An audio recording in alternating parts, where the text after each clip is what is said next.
What's up, guys? Dylan Rush with Cage Side Press, joined today by a UFC bantamweight boasting a 13-5-1 professional record, coming fresh off a victory over Luan Lacerda this past weekend at UFC Vegas 74. Da'Mon, the Monster, Blackshear. How you doing, man? I'm doing good. How are you, bro? I'm good, bro. I'm gonna start this off by saying something random. I think you got a cool last name. Oh, appreciate it. I've been hearing that lately. Everybody says it's like World of Warcraft, you know? Yeah. Yep. So obviously the Monster makes sense. I see where you got it, but did somebody give you that nickname? Where did that nickname originate? That nickname came from wrestling when I used to have a wrestling team, and then one of the team captains, he was just like the monster because it kind of went hand in hand. And then I switched it over when I joined MMA to the Diamond because one of my coaches gave it. And now we're back to the monster, you know? I like it. I like the Monster more. I'm not gonna lie. Uh, Take it way back real quick. How did you get into MMA originally? Did you start wrestling as a kid and then you made the transfer over as a teenager or something? Yeah, so initially I joined wrestling because I knew I wanted to do MMA. It was kind of just something I wanted to do when I was around like 10, 11, you know. I was like, yo, I'm a join MMA, so I started asking around, I started researching, and I learned that wrestling was the best space to have, and I just ended up taking it. That makes sense. But no, normally the people I interview, they do wrestling and then they, college wrestle, whatever, and then they're like, okay, now I want to do MMA. Like they don't have the thought beforehand, I'm gonna do wrestling so I could go into MMA. So that's cool. Yeah. There's a random question too. I'm saying a bunch of random stuff, but you fought Tony Gravely twice in your amateur career. He was cut unfortunately yesterday, but I was wondering, a lot of fighters tell me they follow along with people's careers. Was that somebody that you followed along with, or do you do that? Do you follow along with your opponent's careers? Oh, like kind of like keep tabs on them. Yeah, like Yeah, after. I definitely do, especially if they we had like a close bout. I want to see what they're up to, and then like see how things are going. Yeah, I literally just seen that today. I woke up and I seen that he had got cut. But yeah, that dude's fucking we had the same amateur record. And he went Really? pro. Yeah, he went pro and now he has what 31 pro fights. Yeah, And I've been 34. busy as fuck. You Yeah. know what I'm saying? I've been busy as fuck and I got 19 pro fights and this dude's got 31. So he was pretty active, you know what I I'm was saying? surprised to So, see him get cut. Like he's fighting great fighters too. Like what is he, like 2-2 in the UFC or something like that? I don't know, but maybe even more. yeah. But Yeah, I think he's like 2-2, or I think that was his record. yeah, I know not he's coming off of 2 losses, yeah, but against good guys. So yeah, good guy. maybe we'll be back. You got a lot of good experience, fighting experience as both an amateur and a pro prior to that UFC debut. You had a Bellator fight. You had 2 CFFC headlines. You were the main event. All 3 were victories by way of rear naked choke. Do you feel like you were very well prepared leading up to that UFC debut? Yeah, absolutely. If I had a little bit more time, the results would have been a lot different. But I think I did well on 7 day notice, 5 day notice. You know, Mhm. Definitely. and yeah, I was really prepared. CFFC didn't give me any slouches. They tested me against a whole bunch of ground guys and some solid heavy strikers too. So I was prepared. You Sure. definitely fought some great fighters, man. You have 5 defeats in your career, but you never been finished. All 5 defeats were against some killers: Basra, Sabatini, Sabatel, all great guys. Do you feel like those losses were crucial towards your growth as a mixed martial artist? Absolutely. I think they did nothing but make me stronger, make me more focused, make me really hone in on my strengths and my weaknesses. So I think they're perfect for me.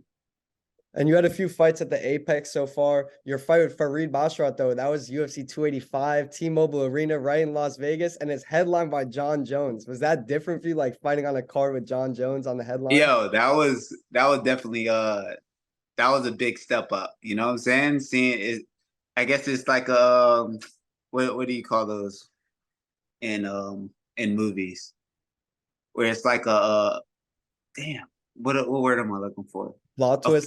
a foreshadow. You Oh yeah, know, of course. Yeah. it's almost like a foreshadow for like what my future holds. You know, Mhm. I might have been on the undercard, but like I got to see like the big show. I met David Goggins while he was in the back with Really? John Jones. Hell yeah. Yeah, it was pretty That's fucking dope. epic. You know, and it Yeah. was John Jones. It's just a huge crew, man. It was a great experience. You said what's up to David Goggins though? Yeah, I did. Yeah, Oh, yeah, we bro. talked That's for a little cool. bit. We chatted. Yeah. That's cool, bro. So now you just had your second fight of this year. You're staying busy, like you said, a dominant performance over a game opponent, Luan Lacerda. Have you had a chance to watch that fight back, and how proud are you of that performance? I'm pretty proud. I definitely see like I'm very self critical. So I see some things that I could have done better. But I'm definitely proud of that performance. I got the W, I got the finish, and that's really the goal, especially in this game. You see how the judges are. You know what I'm saying? You got to finish, you guys. You I don't care how hard it gets, how much harder it's going to be. You know what I'm saying? I got to go in there to finish everybody. You seeing know? how the judges were that night, like it could have been, who knows what would have happened if you left it to the judges. So definitely a good finish.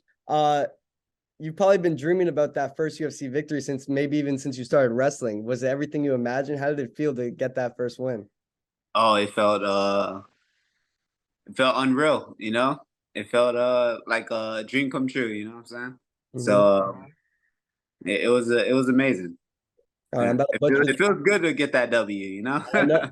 I mean, I can imagine. I don't know, but yeah, I mean, I'm about to butcher these names, so I apologize. You might have to correct me. Gregory Chaplin, Lamont Chappelle, Daniel Yeah. Funza. What can you tell me about those guys and how they've influenced you, how they've helped you so far in your career? So Lamont Chappelle, he's been with me since my early pro career, and he's been guiding me. He's my manager, or he's one of the CEOs over there at LCA Sports Management, and he's always been in my corner, giving me support, especially when I was struggling on the come up. You know what I'm saying? So allowing me to go down to Miami, out helping me get to Albuquerque to train with some high level fighters and like really advance my career. So Lamont's always been in my corner, great support. And Gregory Choplin, I met about what 4 years ago down in Miami, and we linked pretty well. I left, and then I came back, and we started training for this fight, and it's been nothing but like pure attention on me and just hard training. He's pushed me past the level I didn't know I can go to, you know. Yeah, And then Daniel Frunza is a training partner of mine and put in some work as well, definitely. pushing, you know. So wait, so do you split time? I know you're at Jackson Wink a lot. Do you split time between Albuquerque and Miami for these camps? No, just so for this camp, I completely did the whole camp in Miami, but my other fights were all in Albuquerque, so just a switch over, you know. That's what I thought. But Jackson Wink, it was good too. Do you like working with Winklejohn and Greg Jackson? Oh, dog, that was unbelievable. Like it's priceless information that they gave me. You know what I'm saying? So they helped me a ton. I did a road trip. I went to school in Arizona up until a couple weeks ago, and I did a road trip last year, last May, from Arizona to New York, and I stopped at Jackson Wink. I thought that was just a cool ass gym. Like I've been to so many gyms. I thought that gym just looked really cool. Like the vibe was cool. So I can understand why a bunch of fighters, would want to go there, why you would enjoy the experience. Yeah, Uh, and it's a 24/7 gym, so I would yeah, I real? would train so many. Well, 24/7. It's not like all the classes aren't going 24/7. Yeah. But like if you stay in one of those dorms, you wake up in the middle of the night, you can go hit the bag and fucking Really? some little drills and like man, yeah. You spend I spend hours and hours and hours on those mats at Hell yeah. Jacksonville.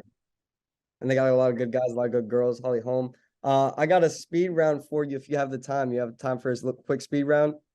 Yeah, let's do it. Let's see And then I it. have just a couple more. I have a couple more questions after that. I'm gonna let you go. I know you're a busy man. Who's the MMA GOAT? MMA GOAT, I'm gonna have to hand it to as far as MMA goes, John Jones. I And would have, then I'll give GSP a close second. I would agree on both those accounts. Favorite fight to watch? Favorite fight to watch? Let's see. I like the classic Conor McGregor and Nate Diaz, you know?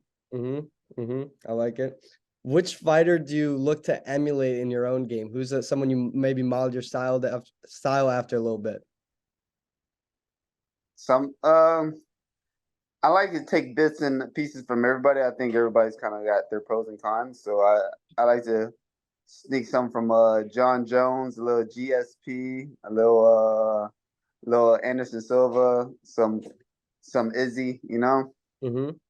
Definitely. Those are some good guys to, take some stuff from. Favorite submission to practice. I don't know. Is it a rear naked choke? You have like what? 10 of them? Yeah, I have a lot of them, but I might. It's not even so much the submission itself, but that Kimura trap. Mm-hmm. You know, the Kimura leads to everything. The Kimura leads to the back, where I can get that rear naked choke. Kimura can lead into arming guillotine, regular guillotine, arm bar, man, just everything. Mm-hmm. So, Last one for the speed round. Dream fight, dream venue. dream fight, dream venue. Let's go MSG against whoever's the champ. Okay, so You know what I'm saying? I'm fighting for the title, and it's in MSG. You know. so right now it would be Aljamain. So you'd be coming into his hometown trying to play spoiler. I would love to see it. That would be a cool one. I'm Yep, in New yep. York. I'm in New York City right now. I'm only a couple miles from MSG. Okay. What's next for you? So usually the first contract is 3 fights, right? Yeah, 4 fights. 4 fights. Okay, so you have one more fight left on the contract. Are you hoping to get back in there again before this year ends? Oh yeah, absolutely. I might even do it 2 times. You Yeah. know, try to Hell get yeah, in, bro. try to squeeze in 2. You You know. can do it, bro. 100%. All right. What are your goals in the sport? Either when you started or now, you've been doing it for a while. What are your overall goals in this sport in mixed martial arts? To just to reach my maximum potential, whatever that may be. I believe that can be that is me being champion. I believe that's in sight, and then like holding the belt as long as I can hold it. All right. So, And then there's a little bit of a similar question, but it's a little different. I finish every interview with this question. What do you want people to remember most about Da'Mon, the Monster Blackshear, above all else? hard work. Hard work. If you remember anything about me, just hard work. Like this motherfucker worked his ass off. He Mm-hmm. was talented and gifted, you know. It's a good way to be remembered. All right, I'm gonna give you the floor. This isn't really a question, but just a message to the fans, the supporters, people who've been with you every step of the way. What do you have to say to them? What can they expect to see from you going forward? Oh, just aggression, forward pressure. Um, I'm coming for everything they say I can have, you know. Mm-hmm. I appreciate you, man. Thank you for taking the time. I would love to see you back in that cage twice this year, man. I love watching you fight, so I'm looking forward to it. Thank you for taking the time, bro.